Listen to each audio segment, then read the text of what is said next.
नमस्कार दोस्तों।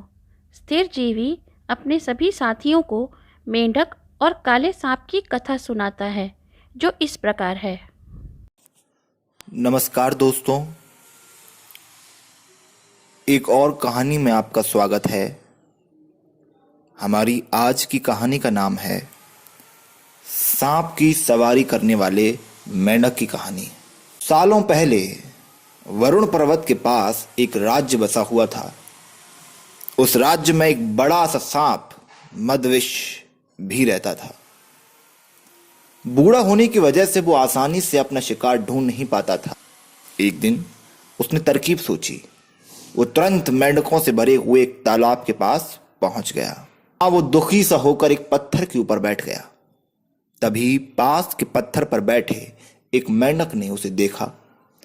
उस मेंढक ने थोड़ी देर बाद सांप से पूछा, चाचा, क्या बात है? आज आप खाने की तलाश नहीं कर रहे हैं? अपने लिए भोजन नहीं जुटाएंगे? इतना सुनते ही सांप ने रोनी सी सूरत बनाकर मेंढक को कहानी सुनाई। सांप ने कहा, मैं आज भोजन की तलाश में किसी मेंढक के पीछे पीछे जा रहा था। अचानक से मेंढक ब्राह्मणों के झुंड में जाकर छुप गया। मेंढक को भोजन बनाने के चक्कर में मैंने गलती से एक ब्राह्मण की बेटी को काट दिया, जिससे उसकी मौत हो गई। इससे नाराज होकर ब्राह्मण ने मुझे श्राप दे दिया।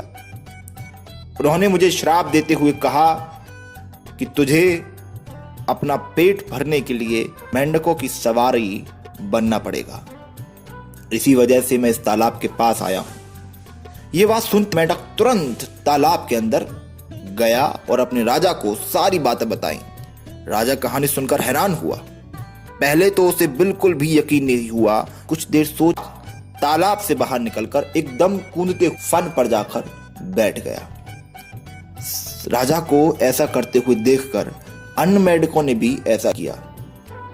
सांप समझ गया था कि मेंढक अभी मेरी परीक्षा ले रहे हैं। सांप भी बिना विचलित हुए आराम से सबको अपने फन पर कूदने दे रहा था और उन्हें घुमा रहा था। इसके बाद मेंढकों के राजा ने कहा, जितना मजा मुझे सांप की सवारी करके आया, उतना मुझे आज तक किसी की सवारी करके नहीं आया।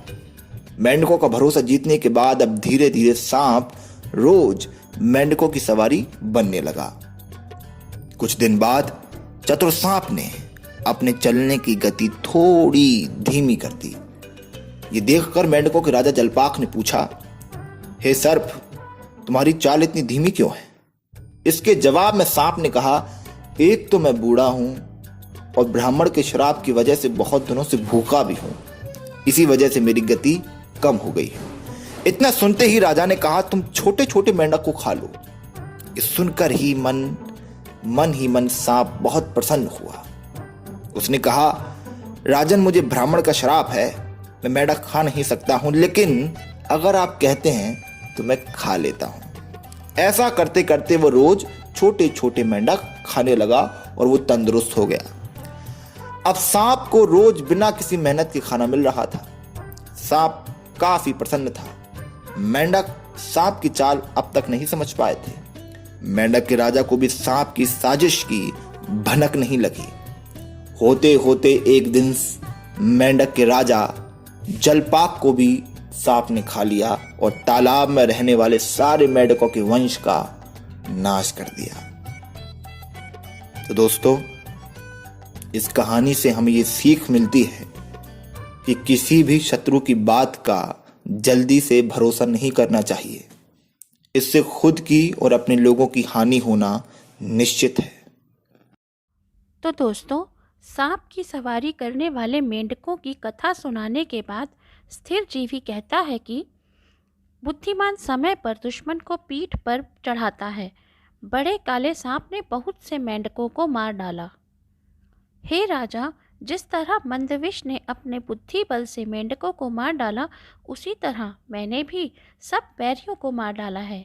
यह ठीक ही कहा है। वन में जलती हुई अग्नि जड़ों को बचा देती है, पर मृदु और शीतल वायु उन्हें उखाड़ फेंकती है। मेघवर्ण ने कहा, तात, यह ठीक है।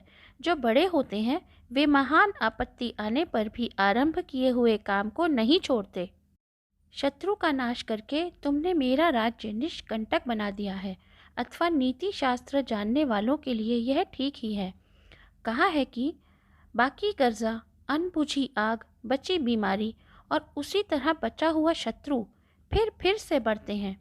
इसीलिए इन चीज़ों को बाकी नहीं रहने देना चाहिए। हथियारों से मारा गया दुश्मन वस्तुतः मारा गया या नहीं कहा नहीं जा सकता। बुद्धि से यदि वह मारा गया हो तो वह ठीक ठीक मारा गया कहलाता है। हथियार तो एक शरीर मात्र को मारता है, पर बुद्धि उसके कुल, वैभव तथा यश को मारती है।